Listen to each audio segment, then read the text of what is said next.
Hello tout le monde, j'espère que vous allez tous et toutes très bien. Alors aujourd'hui on se retrouve pour une vidéo un petit peu blabla puisque j'ai décidé de faire un anti-haul. Je pense que depuis quelques années on voit de plus en plus d'anti-haul, donc je sais pas si j'ai besoin de réexpliquer le concept. En fait c'est le principe d'un haul mais à l'inverse. Donc un haul on présente ce qu'on a acheté, les produits qu'on a trop hâte de tester, voilà.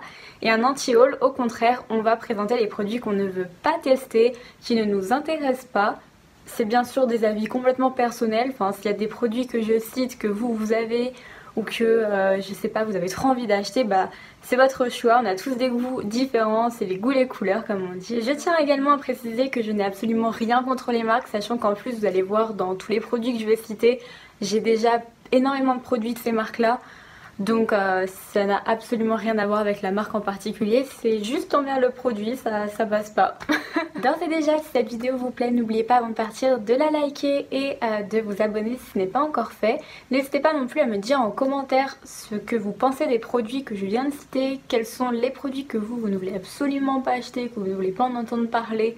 De tout ça, si par contre vous avez des avis complètement différents de ce que je suis en train de raconter, n'hésitez surtout pas à me le dire parce que du coup ça me fera peut-être changer d'avis. Maintenant trêve de bavardage, on commence tout de suite car j'ai quand même pas mal de petits produits. La première chose que je ne vais pas acheter, pour laquelle je ne vais pas craquer, il s'agit en fait d'une collection tout entière et mon avis a complètement changé en fait quand je suis allée voir la collection en vrai.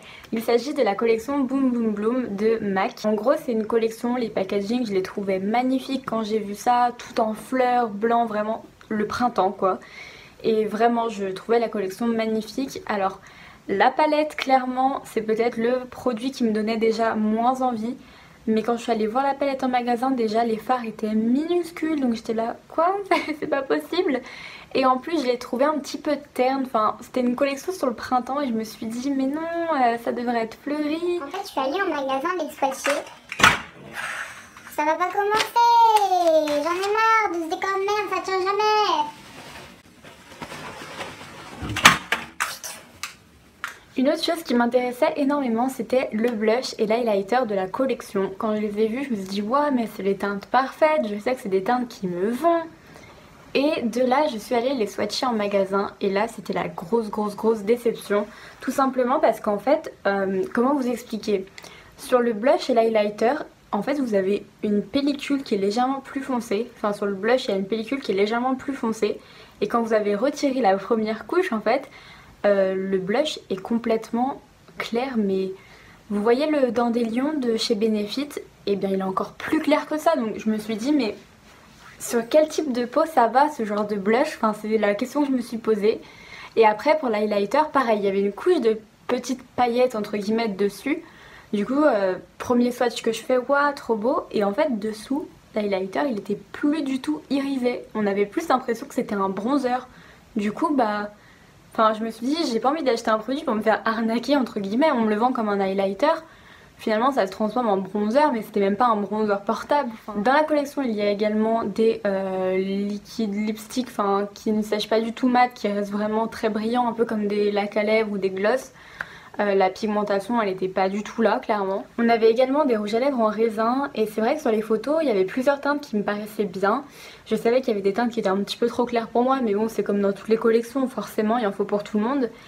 Mais là il y avait quoi, il y avait sur 5 teintes, il y avait quoi, il y avait une teinte qui était possible de m'aller quoi. Donc je me suis dit mais c'est une grosse blague. Donc au final j'aurais acheté cette collection juste pour le packaging. Du coup j'ai été vachement déçue en fait et c'est pour ça que je mets cette collection dans cette anti-haul. Ensuite deuxième petit produit que je vais mettre dans mon anti-haul, et là je pense que je vais me faire lyncher. C'est le Shape Tape de chez Tarte. Je n'achèterai pas ce produit. Non pas que je remette en question ses qualités, sa réputation du meilleur anti-cerne du monde. C'est juste que en fait je vous le répète tout le temps, j'ai le contour des yeux qui est extrêmement déshydraté. Pour vous donner un ordre d'idée, même le concealer de chez NARS me déshydrate le contour de l'œil. Donc sachant qu'on dit qu'il faut faire attention avec le Shape Tape parce qu'il déshydrate un peu, moi ça me fait très peur. En revanche je suis totalement prête à tester le concealer qui est enrichi avec l'huile de maracuja qui apparemment est pas mal. Il est pas aussi couvrant mais au moins il réhydrate un petit peu le contour de l'œil. Donc oui pour celui-là, mais le Shape Tape, je pense que ça sera mort pour moi et j'ai pas envie après de critiquer ce produit parce que j'ai un contour des yeux déshydraté. D'ailleurs, je pense que vous le savez, la marque est sortie en France, ça y est, on n'a pas tous les produits, on a une très grosse quantité de produits et de best-sellers. Donc je pense que je vais faire une vidéo où je vais tester vraiment le maximum de choses de la marque Tarte. J'ai déjà une palette, j'en suis très contente. Donc n'hésitez pas à activer la petite cloche car normalement elle devrait arriver très vite. Alors on va toujours rester chez Tarte et un autre produit qui ne m'intéresse pas, quoique... c'est la palette High Tides and Good Vibes. Donc vous savez, c'est la dernière palette qui est assez attractive, enfin assez originale finalement, où en fait quand vous la bougez il y a de l'eau à l'intérieur. Je pense que vous l'avez déjà vu passer. Les couleurs sont juste trop belles et la seule chose qui m'empêche un peu de l'acheter, c'est les couleurs lumineuses au milieu. En fait, quand j'avais vu les swatchs sur le site de Tarte Cosmetics, je m'étais dit waouh, ça va être un truc de ouf, et au final je suis allée la tester en magasin, la swatcher. Et au final c'était que des paillettes. Et là je sais que ça va être la galère à travailler, des paillettes partout sur les yeux, ça tombe, vous en avez de partout, c'est la cata. Mais c'est vrai que plus je regarde cette palette, plus j'ai envie de l'acheter quand même pour me dire non Laurine tu vas l'aimer et tout, mais il faut pas que je craque, c'est pas bien. Une autre palette que je n'achèterai pas, il s'agit de la Pretty Mess de chez Too Faced. C'est leur nouvelle collection, vous savez, avec un petit peu les dollars, enfin le bling bling quoi. Et en fait cette palette, les teintes sont jolies mais il n'y a pas de feeling. Enfin, en fait je sais pas si c'est du tout mon côté maniaque qui ressort, j'en sais rien. Mais le fait que les fards soient disposés un petit peu comme en Tetris raté, bah ça me bloque, j'ai l'impression que c'est brouillon. Moi j'aime bien quand les choses elles sont carrées, que c'est hyper symétrique, géométrique. Et bah rien qu'à cause de ce détail là je me dis non. Ensuite pour rester chez Too Faced, alors là aussi c'est une collection qui ne m'attire pas, c'est la collection Tutti Frutti. Mais c'est vraiment toute la collection qui ne m'attire pas. Je trouve les produits super beaux, les mini palettes elles sont trop mignonnes. Mais je sais pas en fait, c'est comme il y a des personnes, vous savez, c'est physique, on peut pas réussir à s'entendre avec une personne parce que c'est physique. Et ben là je crois que c'est pareil mais pour la collection Tutti Frutti. Donc c'est vrai que c'est perturbant, mais ouais, il n'y a pas un produit où je me dis ouais ça je le veux, enfin il y a zéro feeling, j'ai vraiment zéro feeling avec la collection. C'est hyper étrange, j'ai pas d'autres arguments vraiment parce que je me fais pas de soucis pour la qualité, j'ai déjà entendu du bien, mais il n'y a pas de feeling. J'ai pas le petit truc qui me dit ouais allez je vais l'acheter. Ensuite un produit que je n'achèterai pas non plus, il s'agit d'un eyeliner, le nouvel eyeliner de chez L'Oréal, le Super Liner Eyeliner Flash Cat Eye, quelque chose comme ça, je remettrai le nom si jamais je me suis trompée. Mais c'est un eyeliner qui me paraît assez étrange, il est sous forme de feutre. Et en fait suivant les photos j'ai l'impression qu'il est un petit peu différent. Alors déjà le stylo est très gros, je trouve pas ça hyper pratique en main. Et en fait j'ai un problème avec la pointe. Sur certaines photos j'ai l'impression que la pointe est grande, fine, mais sur d'autres photos où on voit les nanas utiliser l'eyeliner, j'ai l'impression que la pointe elle est plus courte, plus grosse. Enfin j'ai l'impression qu'en fait les photos elles sont un petit peu retouchées, je sais pas trop ce qui est vrai. Et le clou du spectacle là-dedans c'est qu'ils ont mis une petite aide pour faire son thread liner. Et vu la grosseur en fait de la pointe, on remarque sur les photos que c'est impossible d'aller jusqu'au bout et de faire une pointe en fait. Donc vous êtes obligé vous de revenir retoucher. Donc en gros je trouve ça inutile. Enfin j'ai vraiment peur que ça soit un flop ou alors vous allez vous retrouver avec un thread liner mais hyper épais. Enfin voilà, en tout cas je n'achèterai pas ce produit tout simplement parce que j'ai pas l'impression qu'il a l'air pratique.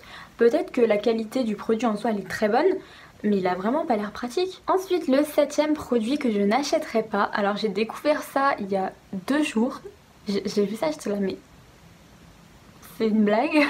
C'est vous savez la palette, la nouvelle palette de chez Benefit, la palette pour les yeux qui s'appelle Let the Pretty Times Roll.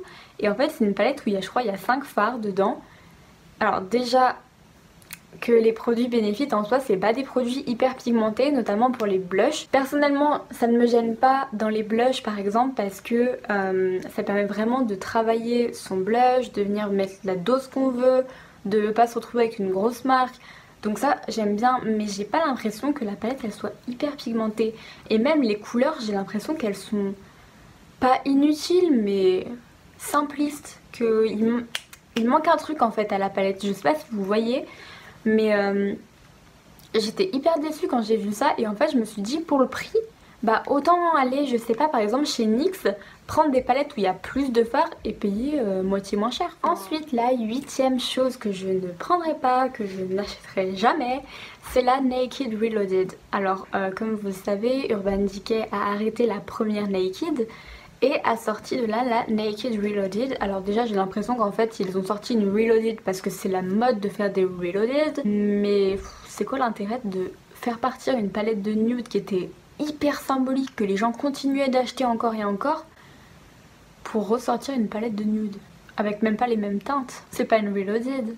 Et je pense que tout le monde l'a à peu près vue. Elle ressemble comme 2 gouttes d'eau à la Sultry de chez Anastasia Beverly Hills, sachant que la Urban Decay coûte 47 € et que la Anastasia Beverly Hills coûte 49 € et que les fards sont 15 fois plus pigmentés chez Anastasia Beverly Hills parce qu'on a vu les swatchs, c'est pas ouf de la palette.